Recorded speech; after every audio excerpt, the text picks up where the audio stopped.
wabarakatuh. Halo anak-anak kelas 4 saksofon dan 4 violin. Berjumpa lagi ya dengan Ibu Risa. Di video kali ini kita akan belajar PKPS. Seperti yang anak-anak tahu bahwa di Indonesia itu banyak sekali keberagaman agamanya. Nah, kali ini kita akan belajar tentang materi penerapan toleransi dalam kehidupan sehari-hari dan manfaatnya. Kira-kira apa saja ya? Mari kita simak sama-sama. Toleransi adalah sikap menghormati dan menghargai antar umat beragama. Nah, di sini Ibu Risa akan bahas bagaimana cara penerapan toleransi di dalam kehidupan sehari-hari. Yang pertama adalah toleransi kepada teman bermain. Yang kedua, toleransi kepada tetangga. Yang ketiga, toleransi kepada teman sekelas. Yang keempat adalah toleransi keluarga kepada tetangga. Yang kelima adalah toleransi terhadap guru. Dan yang keenam adalah toleransi antar umat beragama di sekolah. Kira-kira apa saja? Mari kita bahas sama-sama ya. Yang pertama adalah toleransi kepada teman bermain. Kita mungkin memiliki teman yang berbeda agama. Meskipun begitu, kita harus mau untuk bermain dengan teman yang berbeda agama. Kita pun harus tahu kapan jadwal teman kita dalam beribadah. Contohnya, kalau umat Muslim itu sholat berjamaah di hari Jumat, sementara umat Kristen itu beribadahnya di hari Minggu. Nah, kita harus menghormati dan menghargai dan mempersilahkan teman kita yang berbeda agama untuk melakukan ibadahnya. Atau bisa saja ketika kita akan melaksanakan sholat, ya. Jadi kita sebagai teman yang baik mempersilahkan teman kita untuk melaksanakan sholat. Yang kedua adalah toleransi terhadap tetangga. Di lingkungan tetangga pun mungkin masih banyak tetangga yang berbeda agamanya dengan kita. Sikap kita atau penerapan kita untuk toleransi kepada tetangga adalah ketika tetangga sedang melaksanakan hari rayanya atau beribadah, kita tidak melakukan keributan atau kegaduhan yang mengakibatkan tetangga kita tidak nyaman atau terganggu saat beribadahnya. Sikap kita harus tetap tenang dan menghargai tetangga kita saat sedang beribadah.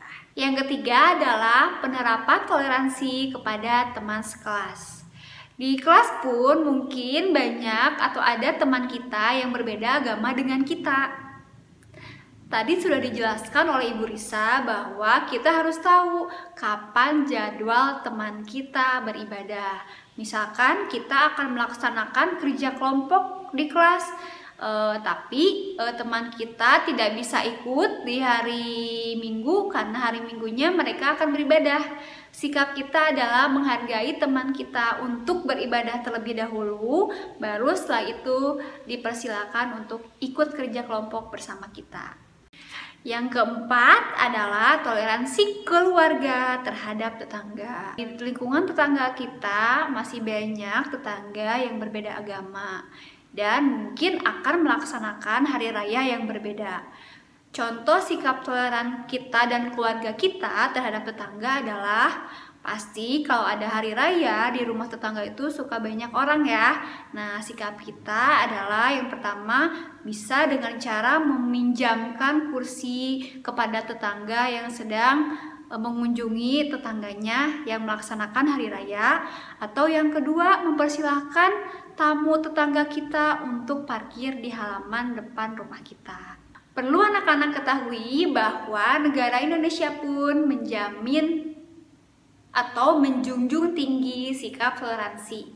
Ini tercantum di dalam Undang-Undang Dasar tahun 1945 pasal 29 ayat 2 yang berbunyi, negara menjamin kemerdekaan atau kebebasan tiap-tiap penduduknya untuk memeluk agama dan beribadah sesuai dengan kepercayaannya masing-masing.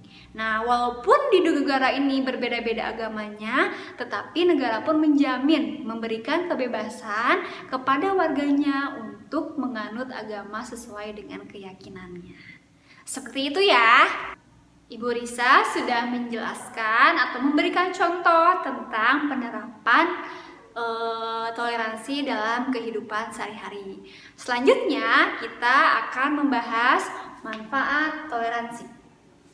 Apa saja ya? Yang pertama, banyak sekali manfaat yang kita rasakan apabila kita menerapkan sikap toleransi kepada antar umat beragama. Yang pertama, kalau kita toleransi kepada teman bermain, kita akan disayang teman dan akan lebih banyak teman, dan bermain pun akan lebih nyaman. Yang kedua, apabila kita toleransi kepada tetangga kita, terciptalah hidup rukun dan damai di antar tetangga. Yang ketiga, jika kita toleransi kepada guru, maka kita akan disayang dan dihormati oleh guru tersebut. Dan yang paling penting adalah apabila kita melaksanakan toleransi, maka akan terciptanya kerukunan di semua antar umat beragama dan menciptakan ketertiban dan perdamaian dunia. Seperti itu anak-anak. Nah, sekian pemaparan materi tentang penerapan toleransi antar umat beragama dan manfaatnya. Silakan anak-anak pelajari dan terapkan ya dalam kehidupan sehari-hari. Dadah, sampai berjumpa lagi. Assalamualaikum.